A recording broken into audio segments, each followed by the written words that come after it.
East Brunswick Mayor Jack Sinagra stepped out of his office Friday afternoon and up to a grill outside the senior center to serve up hot dogs and hamburgers to enthusiastic seniors at the second annual Mayor's Barbecue. Welcome to This Week in East Brunswick. Tonight, Cynthia Schachter describes the party at the senior center. And Ken Koppel, supervisor of visual and practical arts for the schools, describes an unusual exhibit of more than 100 works of art by Soviet school children. The exhibit will be at the East Brunswick High School Art Gallery through September. Also from the schools, Amy Fisher speaks with Valerie Rabinskis, creator of the entryway mural at Bowne-Munro School. We'll see some scenes from a couple of local weekend events, the Township Auction and the Kiwanis Club Antique Auto Show. This and more tonight, including a review of the Township Council meeting held earlier this week and some information about growing sunflowers with Pegi Ballister-Howells.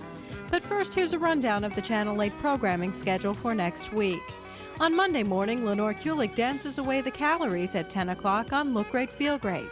You can also catch Lenore firming up on the floor Wednesday at 2:30 and 7. At 10:30 on Monday, preschoolers can dive into stories about underwater adventures on Stories from the Library. Tuesday evening's programming includes In Print at 7 o'clock and Sports Talk at 7:30. On Sports Talk, John Magliaro discusses sports chiropractic. At 8 o'clock, Stuart Davis travels down Route 18 with Township Zoning Officer Joan Farrell. That's on Real Estate Quarterly. On Wednesday evening, Dolly Vasta explores the Quietude Garden Gallery located here in East Brunswick. She speaks with the owners, Ed and Sheila Tao, and renowned sculptors George Siegel and Isaac Witkin. That's on For Art's Sake at 7:30. The Arts follows at 8 o'clock with a look at an innovative playwriting program for children located in Perth Amboy. This Week in East Brunswick returns on Thursday evening at 7 and 8 o'clock, and at 7:30, Patty Sullivan explores the role of a caregiver on aging aspects. Saturday morning, tune into Channel 8 to watch a complete rundown of the week's programming. Check the Community Bulletin Board for details. On display at the East Brunswick High School's Art Gallery this month are the works from over 100 students ages 7 to 17. Not East Brunswick students, but students from one of Russia's finest art schools. Art supervisor Ken Koppel explains. We're fortunate in having an art show from Russia of Soviet artwork from children who are aged 7 to 17. It's really a very interesting show, and it occurs at a time when there's a great deal of happening in Russia at this time. And the show is especially interesting when you look at the advanced artwork of the children from the elementary school levels, grades 7-year-olds to high school children. This is work from a school in Russia where children are accepted by their talent. It's one of the more prestigious schools in Moscow, and if you come to see the show, you can see that they're really doing some exciting things. I'm particularly interested in the work at the elementary level, where the work is very expressive and creative, something that we don't associate with Russian art, which is usually more of a social realist and more political. This work obviously is affected by glasnost, and I think the public will really enjoy seeing what's happening in Russia and seeing that the potential there is going to be, I think they'll be competing with us in terms of the quality and expressiveness of their work. Now, how did this happen to come to East Brunswick High School, this exhibit? Well, this is a traveling show. We'll be going to 16 sites in the United States. This will be the only opportunity to see it in this area. And we were just fortunate in that part of the International Art Education Association is sponsoring the show, and Dr. Al Hurwitz from the Baltimore Art Institute organized the show. He travels a great deal as part of this association, and we're one of the 16 sites, as I said, in which the show will be traveling. Now, you should take some credit for bringing it here because, as I understand, you applied to have it come here. Is that true? Yes, it is true, and it's really, in the 38 years I've been in the district, this is one of the most interesting shows that we've ever had an opportunity to exhibit. Now, you said members of the public can come to see this. How long will this be up, and when can they come? Well, of course, you can come any school day, Monday through Friday, 8 a.m. to about 5 p.m. Occasionally, when the evening school opens, which is on Monday and Wednesdays, those nights the show will be available to be seen. Great. And in other school art-related news, every year for the past 25 years, art teacher Valerie Rubinskis has been welcoming kids back to school with her work. Amy Fisher has the story.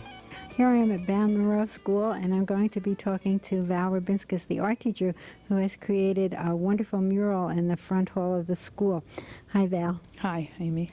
This creating murals for the beginning of school is somewhat of a tradition with you. How long have you been doing this? Well, I've been doing it for 25 years. My first job as a teacher in East Brunswick, I just thought it'd be nice to have something in the foyer to greet the children and get them into the swing of things, and I've been doing it ever since then. Now, for the past few years, you've been in 2 schools, so you've created 2. Is that true? Yes, I've been working on two murals each year, and sometimes the murals that I do pertain to what's going on in the school, the theme of the school, or the district-wide theme, or sometimes I've taken quotes out of the superintendent's letters and turned it around to become an elementary school welcoming banner.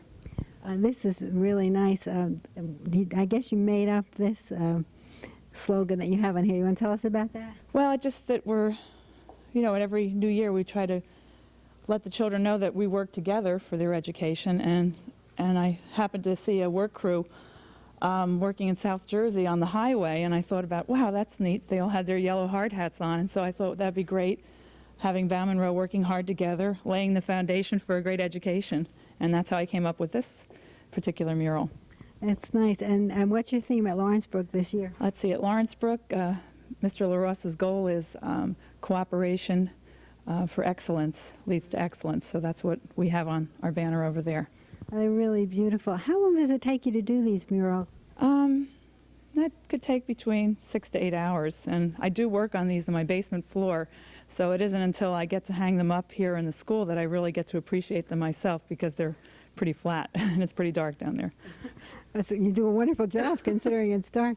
What did the children say? What are the reactions you get from the kids about this? Well, it's one of the nice things about putting these up, because the children, teachers in their classrooms always come in and decorate, and besides my classroom, the hall is my domain too as an art teacher, so that the children really appreciate these things and they're really excited by the murals. It's just nice to have things up in the hall when the children come back, because during the course of the year we have the school decorated all the time, and you just don't want them to come into a barren building, so that's why I think it's important to put things up for the opening of school. Hi, I'm Ed Denigan for This Week in East Brunswick. I'm here with Vernon Blanchard of the Kiwanis Club for their 29th annual Antique Car Show here at the Middlesex County Fairgrounds. Hi, Vernon. Hi, Ed. How you doing? Fine, thank you. Good. How did this all start, Vernon? Do you know? Well, I wasn't in the club when it started, Right, because that was 29 years ago. But this is our annual primary fundraiser, and most of the proceeds go toward local and national charities and so forth. Mm-hmm. We in the past have given awards in a number of classes for first, second, and third places. This year we've done a little different. We intend to give 2 major awards for pre- and post-World War II cars, and all the entrants get a trophy signifying they were here at the show. And how many cars do you expect today? Well, I expect about 200 or so. 200? Roughly. Mm-hmm. And where are all these people coming from? From just locally, or? I think they come from pretty much all around the state. Mm-hmm. It's not only a local affair as far as the cars go. Mm-hmm. Now, Vernon, what type of organizations profits from this type of event? Well, pretty generally, most of the charities, such as Boy Scouts, Girl Scouts, YMCA, some of the hospital groups, and things like that. Some are pretty much routinely we make donations to every year. Others, we get requests from various organizations for donations or help, like the Salvation Army at Christmas time. We ring the bell with them for 4 weeks. And that's pretty much in general what we do with our money and time and so forth. Vernon, thank you very much. Thank you for coming and enjoyed it.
Hi, welcome to Mayor Jackson Agra's annual barbecue for the Senior Center. I'm Cynthia Schachter, Director of East Brunswick's Department on Aging, and today about 200 senior citizens are enjoying the beautiful weather and the delicious food. Mayor Jackson Agra is cooking, assisted by Assemblyman Mike Baker and Township Public Safety Director John Cross. And it looks like everyone's having a wonderful time.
Hi, I'm Peggy Ballister-Howells, and we're here at Blooming Acres, standing in front of the sunflowers, which are, of course, one of the most fun things to grow because they grow so quickly and so tall.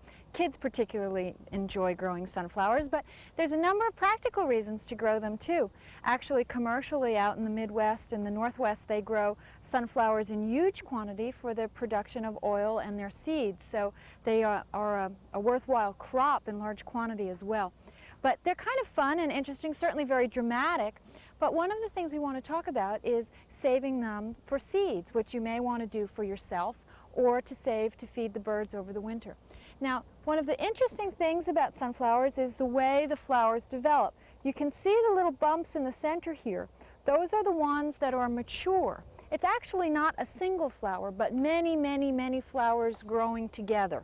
And they are pollinated in a circle. As they mature in the center is the way they're pollinated. And you can see over here on this one that there is a bee actively pollinating those flowers that are at the proper stage. They will pollinate in a circle until they finish the entire flower. So as the flower matures, the bee continues to follow the circle.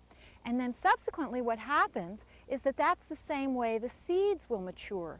So the first seeds that are pollinated will mature first, and it takes a while for the whole flower to complete the cycle so that you have completely mature seeds for harvest. Now, one of the problems with harvesting sunflower seeds is that very often the birds or the squirrels will get to the seeds before you're ready to harvest them.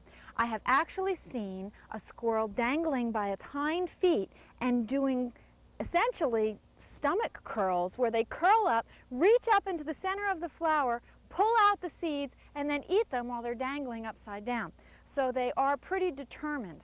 What I would suggest is after pollination is complete and all the seeds are beginning to develop, that you cover the seed heads, the developing seed heads, with a paper bag. And then you would tie it on. Let's see. As an example, well, this is certainly not pollinated yet, but you would just cover it over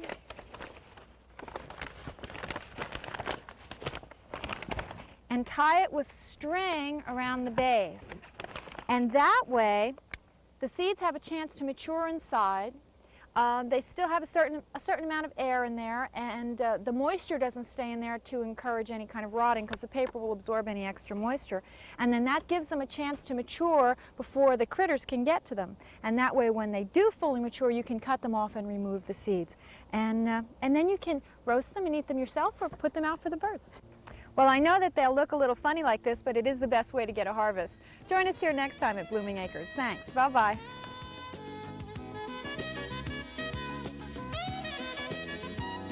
The Township auction held last weekend at the Public Works Garage was considered an overall success. Authorities say that over 250 people attended the Saturday morning event. People attending the auction were given the opportunity to examine available merchandise before the auction started. Items such as computers, calculators, camera, and other electronics equipment were available, as well as jewelry, appliances, bicycles, and a whole collection of popular and rock music on CD. Township officials explained that some of the merchandise is surplus from the township and some of it is acquired through confiscations. All township departments participate by donating used or out-of-date equipment and merchandise. The township holds the auction every 2 years. This year's auction was run by S. Schrager Auctions and Appraisers. The event averages about 5 to 6 hours in length, depending on the amount of merchandise offered. This year's auction raised about $6,000, which will go into general revenues for the township.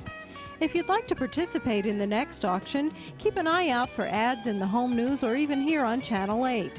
Or you can call the township at 390-6820. And remember, anyone except township employees can come and shop at the auction. On the library's walls in September, Impressionist artist Gayatri Gamarsh exhibits still lifes and tranquil landscapes in winter, spring, summer, and fall. Many of her paintings combine land and water, portraying rivers and lakes in placid rural settings. Gamarsh's urban scenes are softened with the presence of couples embracing. Also included in the exhibit are several seascapes. A self-taught painter, Gamarsh exhibited and won awards in 1979 and 80 at the University College Art Exhibit of Rutgers University. At Monday night's Township Council agenda meeting, the Council discussed several items to be voted on at the next action meeting. Council discussed restricting the use of alcoholic beverages in township parks. Requests for permits for alcohol would be made to the Director of Recreation, Parks, and Community Service. The memo that was given to you tonight, the August 15th memo, comes from Tom Williams to me. He requested that we amend the regulations on alcoholic beverages. The underlined portion would give the Director of Recreation, Parks, and Community Service the power to issue any permits. And that's basically it. We would be eliminating the things that are in parentheses, taking out the word manager of parks, taking out superintendent of lands, and taking out when accompanying a meal in a designated place. So it would read in paragraph 4 that no person shall consume or possess intoxicating and alcoholic beverages except by written permission of the director. The issues stem back to several instances that happened from individuals that were using the town that were not residents of East Brunswick, that were having corporate type picnics in our park, because many of the surrounding communities in our area already have an ordinance such as this. So many large corporations were coming to East Brunswick to have their picnics. The park was becoming overloaded, filled to capacity. The septic systems were being tested severely, and again, this was all because the township was allowing them to consume alcoholic beverages during a picnic or an event of this type. So it was brought to the RPAB on March 21st. The RPAB supported the directive, which would limit consumption to approval with the approval of the director of the Parks and Recreation Department. Councilman David Zarnowski made a proposal to send a resolution to the state legislature to benefit senior citizens. The resolution would increase the minimum salary level for seniors to receive a special deduction around tax time. The proposal also calls for an increase in the amount of a deduction that seniors would receive. Councilman David Zarnowski explains. Recognizing the economic times, I think it would behoove us to send a resolution to our representatives asking them to release the specific bills for consideration by the Assembly, because certainly the individuals can benefit their incomes have remained stable, the price and economic times have changed, and I think a resolution sent by this council urging them to release these bills and approve them would behoove us all. And so when Councilman Zarnowski asked that the limit be increased, and you'll see a number of the bills that he asked me to survey, suggest that the $10,000 limit is unrealistic in today's market. That's because between a husband and wife who may have retired and are simply retired on Social Security income or any other passive income, they could easily exceed the $10,000 limitation. And so we have, I believe, it's 240 people out of the total senior citizen population in the town that meet that income requirement and receive that deduction. In the public forum, an Avon Court resident discussed the need to have a center island removed from the cul-de-sac. The 7 other residents certainly were receptive to the idea of having it removed because we all feel that it is a safety hazard. I know when my husband died 7 years ago and the